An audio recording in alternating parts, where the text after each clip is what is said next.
अब income tax department कह रहा है कैश विड्रॉल, अगर आप करंट अकाउंट आपके पास है और साल भर में 50 लाख या उससे ज्यादा कैश विड्रॉ करते हो तो इनकम टैक्स का नोटिस आ सकता है।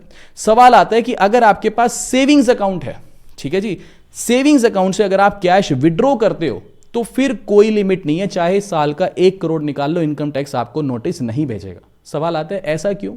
देखो, मान लो कोई एक व्यक्ति 80 साल का है, ठीक है, जब वो 25 साल का था तब से उसने जो है कमाई करना शुरू किया, ठीक है, वो हर साल बहुत कम पैसे कमाता था, मान लो साल के 2 लाख, कभी 3 लाख, इतने कमाता था कि वो इनकम टैक्स जीरो, मतलब उसको इनकम टैक्स नहीं भरना उस स्लैब के अंदर आता था कि उसको 0 रुपीज की इनकम टैक्स बनती थी, ठीक है, कभी 1.5 लाख, कभी 2 लाख, कभी 2.5 लाख, ऐसे करके उसने अगले 50 साल तक मेहनत करी, ठीक है जी। पर धीरे धीरे करके आज उसके पास टोटल 90 लाख रुपए आए, क्योंकि वो 80 साल का भी तो हो चुका, ठीक है, लेकिन कोई भी साल ऐसा नहीं था जिसमें उसको इनकम टैक्स भरनी थी।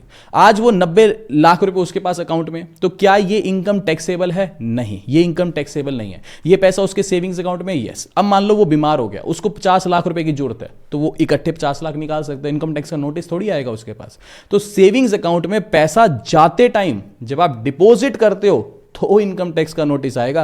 कैश विड्रॉ तो आपका ही अकाउंट है, जितना मर्जी निकालो, हो सकता है आपकी सालों साल की मेहनत पड़ी है उसके अंदर, समझ के बात को। तो विड्रॉल के ऊपर सेविंग्स अकाउंट में कोई दिक्कत नहीं है, करंट अकाउंट में 50 लाख से ज्यादा निकालोगे तो इनकम टैक्स का नोटिस आ सकता है। ये कहीं लिख लो, ये बहुत काम की चीजें हैं।